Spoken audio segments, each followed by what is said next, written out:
Hi, welcome back to the Biblical Preaching Podcast. And in this episode, we are joined by Simon Munsie. So Simon reached out to me a few weeks ago, and past student, but very much involved in ministries at Life Church, Southampton. And talking to Simon over lunch, we had a wonderful time, and I thought, let's get Simon onto the podcast. I think some real similarities between his church and his experience and our church and our experience. And I thought, you know what, I think there's some benefit in this. So let's listen to a bit of my conversation with Simon, and then we will have a little chat about it. All right, welcome, Simon. Can you just introduce yourself? Tell us a little bit about you and family life and ministry life. What's going on in Si's world? Yeah, thanks for having me. I am Si. I am I was going to say sunny Southampton. It is actually vaguely sunny today, which is quite nice. I have been in Southampton for about 20 years now. Prior to that, I grew up just outside Manchester, which is our primary point of connection, both United fans. So I was a student in Winchester, studied primary school teaching. So I was a primary school teacher for 11 years. And then during that time, also part of the leadership of the church. So we planted a church from Winchester into Southampton about 18 years ago now. And I was fresh-faced and a little bit younger than I am now. And then, been kind of, I was thinking the other day, I've sort of been involved in pretty much every area of ministry, except for, ironically, children's work. I've done pretty much everything. And then about a month ago, I have just kind of been freshly appointed as senior leader here at Life Church in Southampton. And so me and Joe, my wife, and our three boys, who are 11, 9 and 5, are kind of adventuring with that, which is fun. And God's been good to us. The church is flourishing. Southampton's a great place full of brilliant churches. There's lots of great places for people to find Jesus here. And so we're kind of ministering that in that context. That's brilliant. So you've kind of done the full cycle of being in the church from the beginning and going from being in the church to being kind of in charge of the church. Yeah. It's been an interesting journey. So I've been an elder in our church for I think 8 years maybe, and then serving as part of that team, and then now leading that team that leads the church, so we have 7 elders, really with the view that we're part of New Frontiers, which is kind of most probably known as a church planting movement. And so the plan is that we want to be part of that. And therefore we want to have some that stay, some that go, and some that kind of grow and eventually go as well. As leaders who are preaching, what's your view of preaching in your church? Yeah, so I think there's very much probably heavily influenced by kind of Keller's gospel-centered preaching mentality. So you're preaching with a view to, in fact, I was like your more recent episodes of kind of the mix in the crowd. So there's a sense of expectation there that this isn't just for believers to be strengthened. This is for your friends to come and hear. So this is definitely me borrowing from the education background, but I would describe a lot of our preaching as kind of low floor and high ceiling teaching. So everybody can get in on the ground level, but it can go higher, deeper, whichever kind of direction you want to travel in the analogy. And that's probably the expectation. And then coupled with so our life groups, our kind of midweek groups, would be an expectation that that's a place where you can potentially go a bit deeper. You can ask the questions of the stuff that maybe if you got on at the ground level and got halfway up and then were lost, you can ask the questions for where you got lost and why you got lost. So I think Southampton's a pretty mixed place in terms of education. There's 2 universities, but there's also massive levels of kind of deprivation and poverty as well, and we have also just massive levels of immigration as well, and so a lot of English as a second language or third or fourth is also kind of all in the mix on a Sunday morning, which makes it interesting as well. What do you do for English as second, third, fourth language listeners? Is there kind of a conscious effort? Is there a strategy? Like, how do you make it so that your preaching doesn't just shoot past them? When I preach, I pretty much work from a full transcript, and like not that it sounds like that, I don't think, and lots of feedback has said that it doesn't, and often people are surprised when they hear that I do. But what it does mean is I can send people that on the morning sometimes. So we had a few folk who came from Hong Kong when there was a fairly big kind of shift for them politically, and I was able to give them the full transcript, and they could just Google Translate. And then if I went off script, you could see them frantically getting lost and not knowing what was happening. So we've done that, and then I think the other thing is that what we have discovered is actually a lot of people, the reason that they're coming to a church like ours, which is fairly diverse, is because they want to learn English, and the way to learn English is to be exposed to that, and they're okay actually a lot of the time with being a bit lost at various points and then picking up on another bit. I think so. We've just finished preaching through Mark's Gospel, and really tried to up our game, I guess, a bit in storytelling and just helping people to engage with the lived reality of what that might have been like. Possibly to excess at points. There's only so many weeks you can kind of dramatize the life of a disciple before it kind of gets, oh yeah, here we go again. You're Peter, I get it. But I think that helps as well. And so, and then visuals as well. So we use the screen. So all the Bible text will be on the screen. Your main points will be on the screen. Not kind of ad nauseum, but it helps people, I think, particularly in that category. Yeah. I mean, it's similar in our situation. We've a couple of years ago started making the sermon outline available as a handout, not for everyone, but certainly for, I think initially it was for the translators, because we had 2 or 3 people in different parts of the room sort of whispering to 3 or 4 people around them in their language.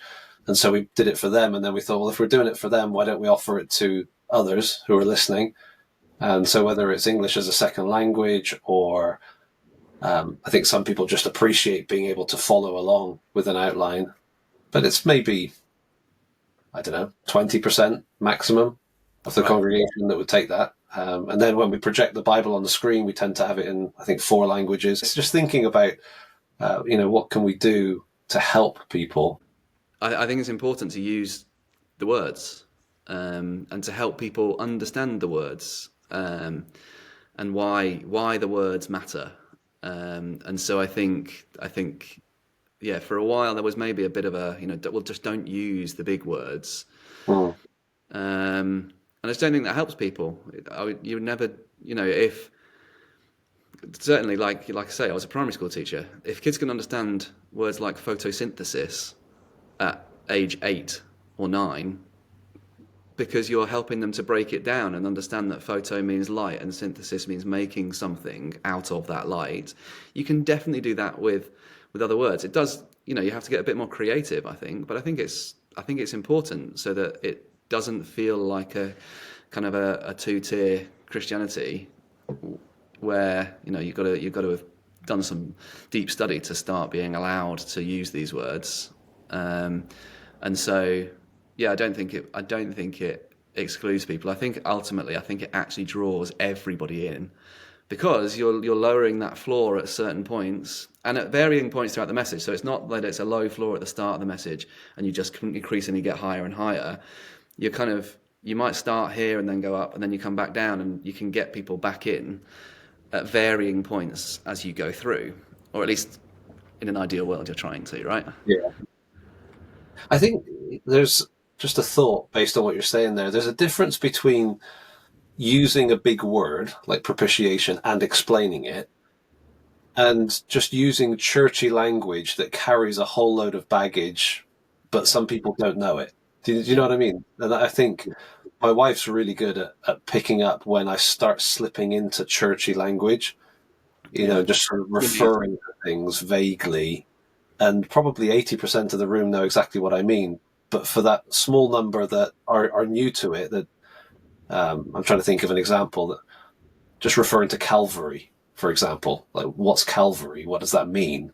Yeah. Why not refer to the cross and Jesus' death rather than just a sort of code word almost of what happened at Calvary? That sort of thing she'll pick me up on, and I'm like, oh yeah, I don't want to do that because I don't want to fail to communicate. But that doesn't mean that you can't use a word like propitiation. Certainly when it's in the text, it's going to come up. You need to explain it.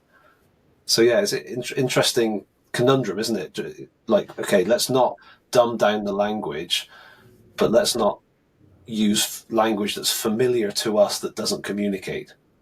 Yeah, yeah, absolutely. And I think that's actually a constant challenge, I think, in the whole of culture. Not just in preaching necessarily, but it's kind of words that we just assume everybody understands exactly what you mean, and that changes. That changes all the time.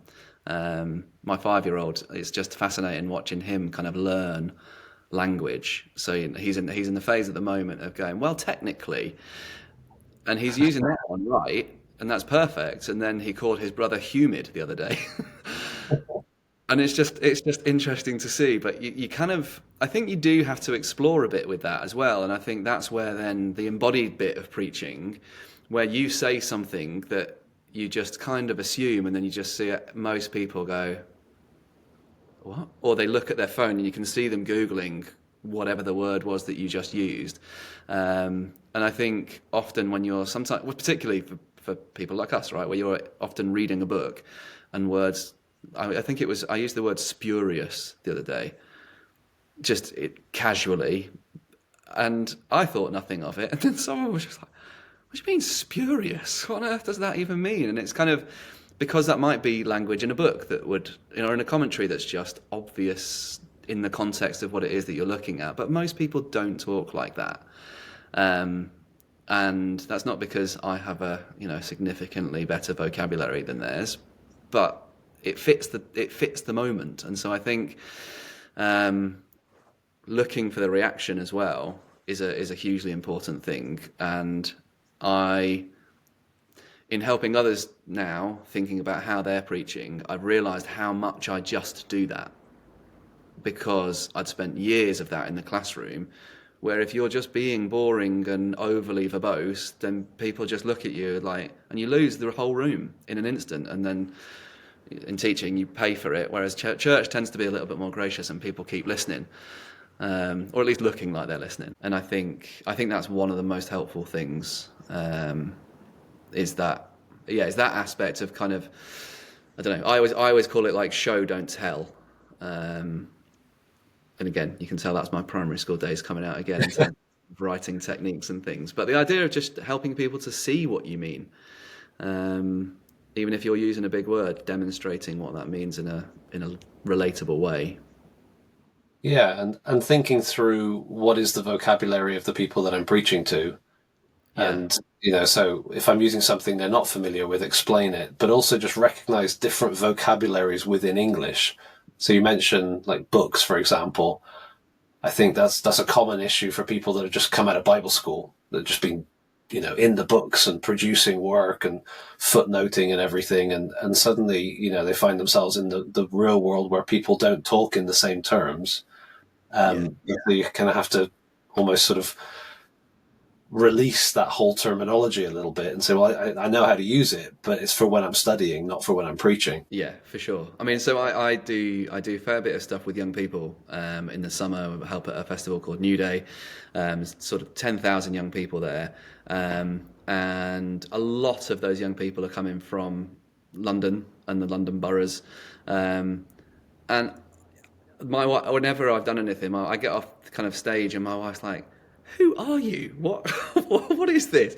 And there's just bits that start to come through in your vocabulary, the way you talk, and it definitely changes. I'm sort of some mock Cockney, like vague thing going on. I'm like, where has that come from? And talking about things being peak and calm and like language that I would never ever use. But I think there's a bit of, you're trying to help communicate in a way that that connects with people.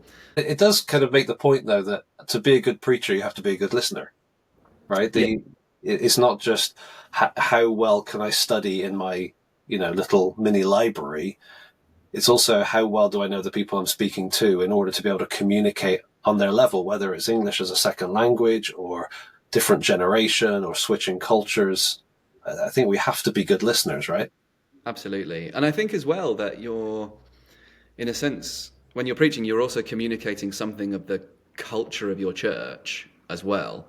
And so I will often kind of, not necessarily interactive, not heckling and things like that, but if there's something that relates to somebody specific or something happens in the room, like a phone went off on Sunday and it was like a fanfare, just as I'd said something, I was like, oh yeah, I appreciate that. If you want to contribute your own sound effects, you can feel free. But it contributes something to helping people understand that this is who we are. This is a family gathering on a Sunday. This isn't a performance. And so for us, we meet in a school, in a theatre with banked seating. And so we do a lot to try and counteract the performance space aspect of that, because that's just naturally what people relax into. Because when you go somewhere like that, you're here to be entertained, or you're here to be informed, or whatever it is.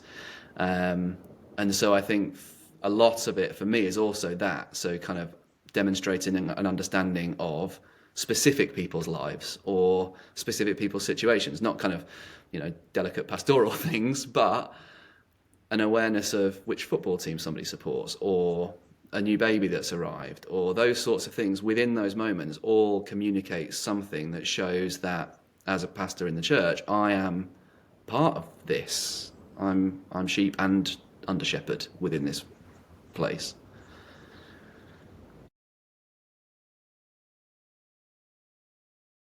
Great. Well, we hope you enjoyed that, like we did. I was really struck, by a couple of things. We're gonna, I think, chat about a couple of things that that you and Si brought out in that first part of the conversation, but particularly kind of where you ended up in that chat, where Simon was talking about how preaching, but kind of church in general, is a family gathering, not a performance.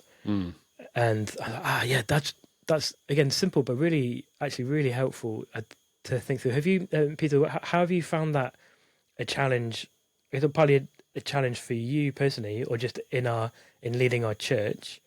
Are those two options kind of competing? And like how have you kind of found those two things? You know what? I think they do compete on a couple of levels. So there's the personal level that in my flesh I want to show off. Yeah. Right. So that's something that maybe some people struggle with it more than others. I don't feel like I struggle with it, but I think part of the reason for that is because I faced it.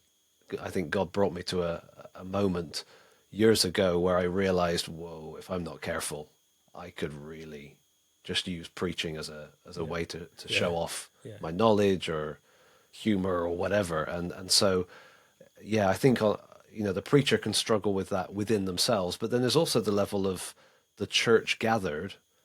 You've got rows of people, you've got people at the front, they've got a microphone. There's some almost like an expectation of a performance. And so it's not necessarily the preacher that's trying to perform.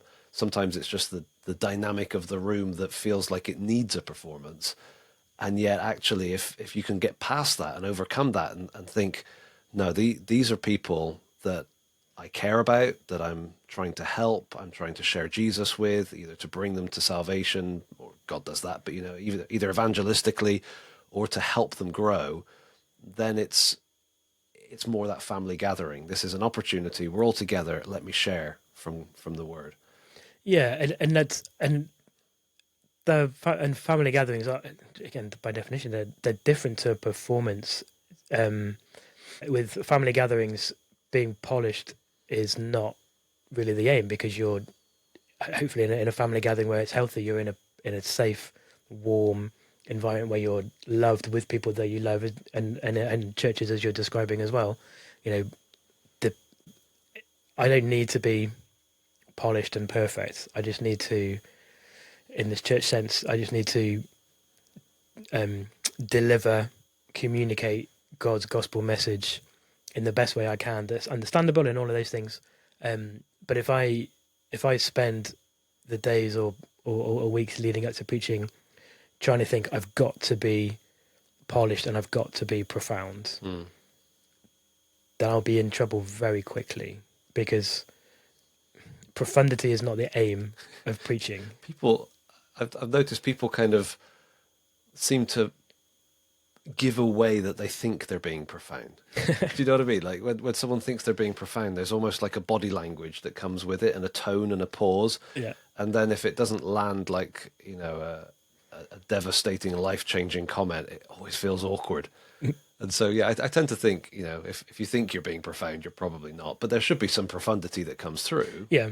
But it's not the goal. Right. And the profundity is going to come from the profundity of God's gospel. Exactly. You would think. And if the aim is being profound, then maybe you're kind of doing it wrong. But if, the aim is if gospel transformation, you're not the one that has to be profound or rhyming, like trying to do a whole sermon as a limerick. Yeah, that's right. Yeah. Or I don't know, however you kind of want to try and be profound. It's an interesting dynamic, isn't it? Because, whatever size church you have, let's say you have 50 people in front of you and you all know each other really well.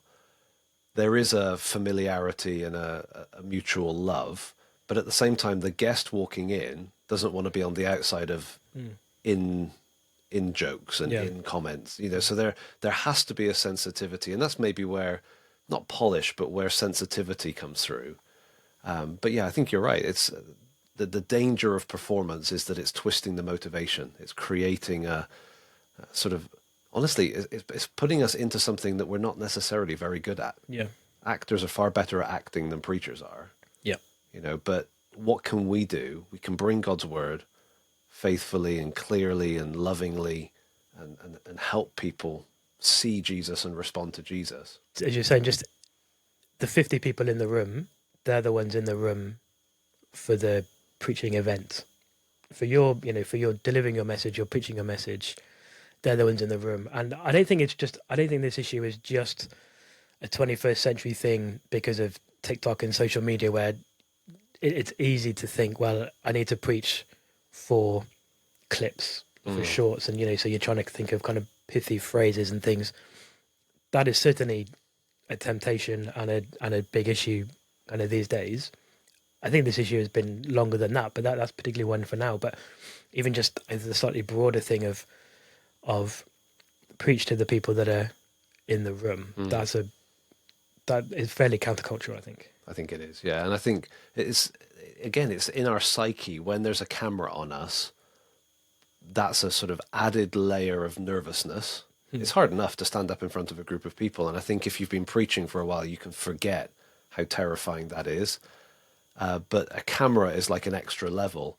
And so subconsciously, we can then sort of look to the camera or think about the audience beyond the camera, which potentially is 8 billion people. But in reality, Yes. it probably isn't. Not even 8. Probably. That's right. And so, I think, yeah, by all means, acknowledge people that are watching online, but preach to the people in front of you. Yeah. That really is important, because the danger is that we can be listening to whoever your favorite preacher is all week. You can be listening to podcasts, watching YouTube, and you can be enjoying some of the best, most edited, stunning set, perfectly lit, just incredible podcasts.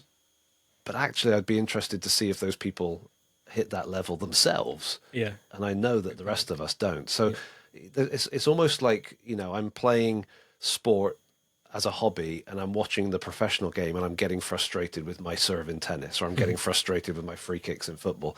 Well, I'm not on that level. You see what I mean? And so preach to the people in front of you, even if they are listening to the podcast all week. Yeah. Because you're the person that God has given them. Yeah.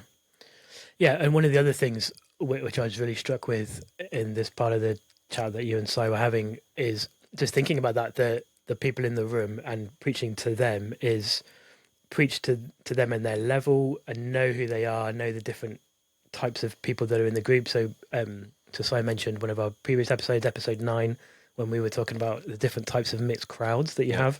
in churches, and he said this phrase which is really helpful. And I think I'm going to kind of already taken it away in my mind. But he said when he's preaching, it's a bit where he talks about preaching or giving people a low floor and a high ceiling. Yeah.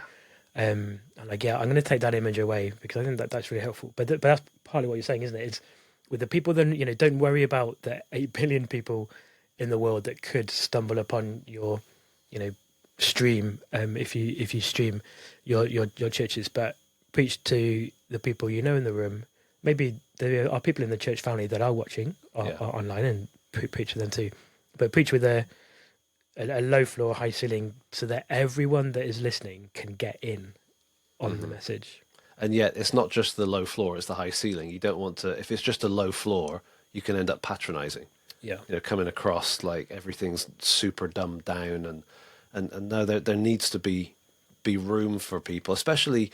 And I think increasingly people are seeing this, that you do have the mixed crowd of evangelistic and believers together in one service. And so, that I think he made the comment about the use big terms if if it's relevant to the message, but explain them. And I think that's really important. I was thinking about that we don't want to avoid using theological terms. Some of them are not necessary, and that's just showing off. Be careful with that. But where it's appropriate in your passage, in what you're explaining, to use a big term, use it and explain it. People are capable of benefiting from an explanation, but there's some things that probably aren't worth including. So, for example, I think we touched on in that episode about different cultures represented in the room. And so if you're preaching to a group of people and some of them have English as a second or third or fourth language, or even English as a first language, but they are not from this specific culture, South Africans, Americans, Australians in Britain, for example, there's a whole load of things in my mind, TV episodes, TV references, cultural things, personalities from the past, that if I mention them, I have to explain them. And do I really want to take the time to explain the background for a humorous or a passing reference to a TV show from the 1990s? No, so I don't mention it. Yeah. So it's worth putting in the effort to explain propitiation. It's not worth putting in the effort to explain some reference to an old soap opera that some in the room would resonate with. It's just not worth it to go there. Like talking about World War II is different to talking about Neighbours. Yeah. Which didn't make sense even to certain people that they're listening now. But that's kind of the example, isn't it? You don't want to spend time explaining what that is. We don't want there to be any barriers to someone following Jesus. That's it. Other than the gospel. And we want everyone in the room, whether it's 10 people or 1,000 people, we want everybody there to be able to engage with what's being said. Yeah. Right. On a personal level, not feeling like they're missing out or on the outside or not understanding. But that was for me. That's really the goal. Yep. Before we finish, let's just think about one verse, but it's a little tiny section in Book of Acts. I love the Book of Acts where Paul is bringing the gospel and spreading the gospel. And if you go through the first missionary journey in Acts 13, he's in a synagogue and he's preaching, and it's full of Old Testament references and wonderful sermon. Then you come to chapter 14, and Paul and Barnabas come to Lystra, and Lystra is the first place where there's no synagogue, there's no Jews, therefore there's no biblical awareness. This is a totally unprepared crowd, biblically illiterate, and I think it's fascinating. And you'll see it again in Acts 17 in Athens, where Paul is again dealing with people who don't know the Bible, so he doesn't quote it, but he does teach them, he does communicate with them, he does give them gospel truth, but he does it in a way that they can relate to. So just as he starts, Acts 14 verse 15, men, why are you doing these things? They were trying to worship him and Barnabas as Zeus and Hermes, and he stops them. He says, why are you doing these things? We also are men of like nature with you, and we bring you good news. What is that? That you should turn from these vain things to a living God who... I'm going to stop reading there, but you can keep reading. And for the next couple of verses, he gives an introduction to the God he's talking about.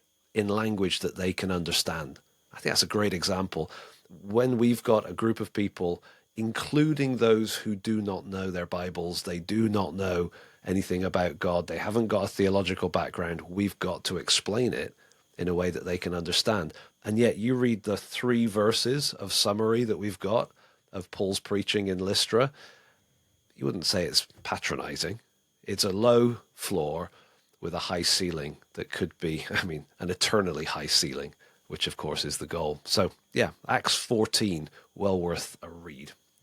That's great. Yeah. Well, thank you for everyone for listening to us again. We're going to finish the podcast just with another brief clip of Si talking. He said some very nice things about our fledgling podcast, and so we'll leave you just with a brief clip of him explaining why he likes and was appreciated listening to this podcast. And after that, yeah, we'll see you next time. People should listen to the Biblical Preaching Podcast, because I think even the name makes you think of, well, if I'm not doing that, what am I doing? Which is a fraught danger for all of us preaching anyway, of how much unbiblical preaching am I doing, even within a biblical preaching framework, and therefore to think through not just what am I doing, but how am I doing it? Why am I doing it? Why am I doing it the way I'm doing it? And does that need to change? Could that change? Could I, is there scope for me to be more creative or thoughtful in the way that I'm preaching? Is clearly what this podcast is all about, and it's helping me, and I'm sure it's helping others as well. Thanks for joining us today. We really appreciate every positive review, like, share, and comment. And thank you for praying for us. We hope you will join us again next time on the Biblical Preaching Podcast.